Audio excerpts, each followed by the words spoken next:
Caitlin Clark going to be playing here in Baltimore this summer at CFG Bank Arena. The Washington Mystics announced their 2 games with the Indiana Fever being moved from their home arena in D.C. to a larger venue in order to accommodate the anticipated crowd. The Caitlin Clark and Angel Reese rivalry isn't just about basketball anymore. It's becoming a full-blown citywide spectacle. Their matchups have already captivated fans on the court, but now the competition is spilling over into something much bigger. Whether it's ticket sales, media coverage, or city pride, the battle between these 2 rising stars is creating a buzz that extends far beyond the game itself. Got to point it out for all of you. This is Angel Reese's home stomping grounds, by the way. So moving the ball to Washington Mystics just made a move that has everyone talking, shifting their home games against Caitlin Clark's Indiana Fever to Angel Reese's backyard in Baltimore, Maryland. Let's be real, this is a strategic money play by the Mystics, but Reese's fans are buzzing with excitement. The real question is, why not move the game to Capital One Arena in D.C. like last season? Did the Mystics intentionally set up a scenario where Reese could be overshadowed in her own hometown? No matter how you look at it, this decision is setting up absolute WNBA chaos. And honestly, we're here for every single second of it. Official release, straight from the NBA website, man. Indiana Fever 2025 road games at Mystics moved to Baltimore. So Angel, man, I mean, listen, y'all made a big deal 2 weeks ago about a Caitlin Clark billboard being put up in Chicago. The Caitlin Clark effect takes over Baltimore, Angel. Reese's fans are in full panic mode, and the reactions are absolutely priceless. Caitlin Clark is set to take center stage in Reese's home turf, not once but twice this season, and the meltdown from her supporters is nothing short of entertaining. What you're witnessing is the Caitlin Clark effect at full power, and, spoiler alert, it has nothing to do with Angel Reese's on-court antics. The WNBA is getting a first-hand look at what real star power looks like, and Baltimore is about to experience it in a way they never saw coming. But her attention, her notoriety is based off Caitlin Clark. Because she wins the national title, first thing she does, she mocks Caitlin Clark. And then she doesn't even celebrate with her teammates. So she's made it personal with Caitlin Clark. Then she's played. Already got a taste of the Caitlin Clark effect when she played there earlier. This season, the energy in the arena was electric, every seat was filled, and the hype was through the roof. But let's be real, fans weren't packing the stands to watch Angel Reese struggle from the field or overreact to routine plays. They came to see Clark do what she does best, dominate the game, set records, and elevate the league in a way no player has in years. This is exactly what the WNBA has been waiting for, an undeniable star who draws massive crowds and delivers real excitement. And let's be honest, that excitement isn't coming from Reese's exaggerated celebrations after a 5-point, 10-rebound performance. It's been hard for me, but adjusting and just kind of have that mindset of like just moving on has been something I try to give myself a little bit of grace. Fans who have convinced themselves that Angel Reese is the new face of the WNBA are scrambling for damage control. Every time Caitlin Clark steps onto their home court, it's a brutal reality check. Reese's supporters have spent months hyping her up as the next big thing, but here's the truth. You can't be the face of the league if no one outside your fan bubble cares. The only time Reese makes headlines is when she's caught up in controversy, missing easy shots or throwing shade at other players.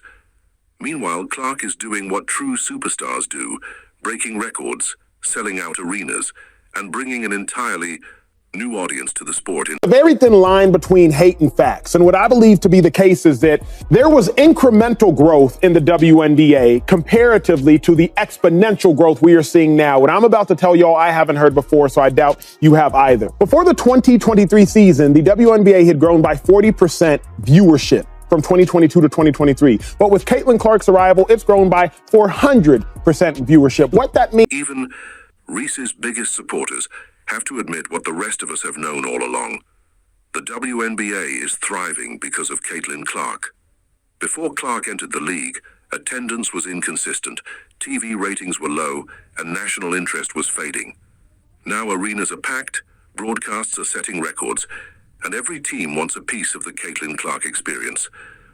Let's be real, it's not because Angel Reese is putting up decent stats against weaker competition. It's because Clark is a generational talent who turns every game into must-watch basketball. A lot of people say that Caitlin Clark moves the needle. That is wrong. She is the needle. She dictates. We all know what she's done on the floor. It's history, right? But off the floor, my goodness, she and the Indiana Fever accounted for 45% of all the broadcast value of the WNBA last season. She accounted also for helping drive the numbers of merchandising up 500%. Of course, her jersey was number one. Not just the fans struggling to accept this new reality. The Chicago Sky organization is feeling the pressure too. They have no choice but to market Angel Reese as their franchise star. Yet every time Caitlin Clark steps into their arena, she completely takes over. The sold-out crowds, the skyrocketing jersey sales, the highlight reels dominating social media, it's all Clark. Meanwhile, Reese's fan base is scrambling to make sense of what's happening. They claim she's great for the culture. But last time we checked, cultural influence alone doesn't sell out stadiums. Yeah, let me tell you about Caitlin Clark. Yeah.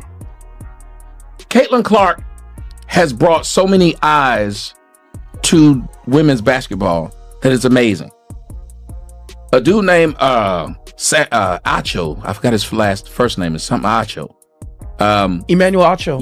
Yeah. He showed how in 5 days before the draft, she made the WNBA more money than they would have made in the next 5 years. TV ratings are what really move the needle, and Caitlin Clark is delivering both like nobody else.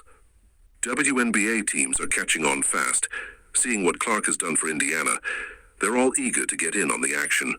This league has never seen this level of national buzz before, and let's be honest, it's not because Angel Reese is grabbing rebounds. Clark's presence turns ordinary regular season games into major events.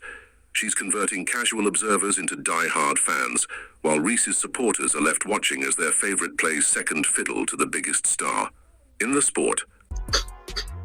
Jeez. Man. Y'all were mad about that billboard a couple of weeks ago. The Reese's Pieces were. I mean, I just... This is going to annoy Angel. I know it is. And I know that they had to because the MCI Center, whatever, Verizon Center is under renovation. But still. And let's talk about the endless list of excuses, because there's always a new one when Reese underperforms. First, it was that she's young. Then it was that she needs more time. Now it's that she's still adjusting. Meanwhile, Caitlin Clark is getting double and triple teamed, hacked on nearly every play, and still putting up elite numbers. Funny how one player constantly gets excuses, while the other just goes out and improves her game after game. That's why Clark is the most impactful player the WNBA has seen in years. I'm going to say, see ya there.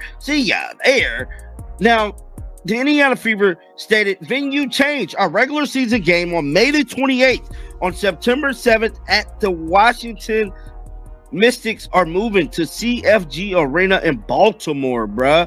So as y'all can see here, say game location change, CFG Bank Arena, Baltimore, Maryland. CFG Bank Arena, Baltimore, Maryland. Somebody said, could it be the Mystic owner doesn't want the Caitlin Clark shine to be seen again?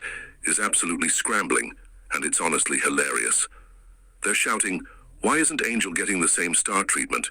Why aren't teams bending over backward for her too? The answer is simple. She's not Caitlin Clark. Clark is selling out 10,000-seat arenas in record time. Every city she plays in turns into a must-see spectacle. Fever ticket sales are soaring and opposing. Teams are literally shifting venues just to accommodate the insane demand to see her play. Meanwhile, Reese's fans are left scratching their heads, wondering why her games aren't drawing the same frenzy. The preseason game, Brazil versus the preseason game against the Brazilian national team, sold out in 36 minutes, 15,000 fans. There's tickets for that game upwards of $4,500. Nobody is moving their games for Angel Reese. No teams are rushing to secure larger venues to meet overwhelming ticket demand. The unrivaled league experiment already proved that when Clark isn't in the equation, the excitement simply isn't the same. Reese's fans continue to expect the world to bow down and treat her like basketball royalty. But the truth is undeniable. Clark is on another level. Her impact is measurable and undeniable, while Reese is left playing catch-up, making the most noise without delivering the same results. People aren't fighting for tickets to see Reese. They're not forcing teams to expand arenas just to get a glimpse of her on the court. That right there is the difference. And all over. I mean, a lot of these tickets are crazy. But I'm just like, it's not even about the price for me. I'm just thinking about, like, I'm comparing the Indiana Fever versus Chicago Sky, because they said that it was like Me Too. Like, you guys are watching women's basketball because of Me Too. I mean, bro, everybody could get into this. Like, literally everybody could get into this game. Sheila Johnson, the owner of the Washington Mystics, she really thought she was making a statement with her speech about Caitlin Clark. She stood in front of the cameras, insisting that the media should spread the attention around, claiming Clark wasn't the only player who deserved the spotlight. She tried to frame it as advocating for the underappreciated stars of the WNBA. Fast forward a few weeks, and suddenly the Mystics are moving their games to a bigger arena. Why? Because of Caitlin Clark. So let's get this straight. When it suits the narrative, Clark is just another player, nothing special, right? But the second ticket sales start skyrocketing, suddenly she's the best thing that's ever happened to the Mystics. The contradiction is wild. If this was truly about promoting all WNBA players equally, why weren't they moving stadiums before? Why weren't they selling out games before? Oh, that's right. Because Angel Reese and the rest of the league weren't drawing crowds like this.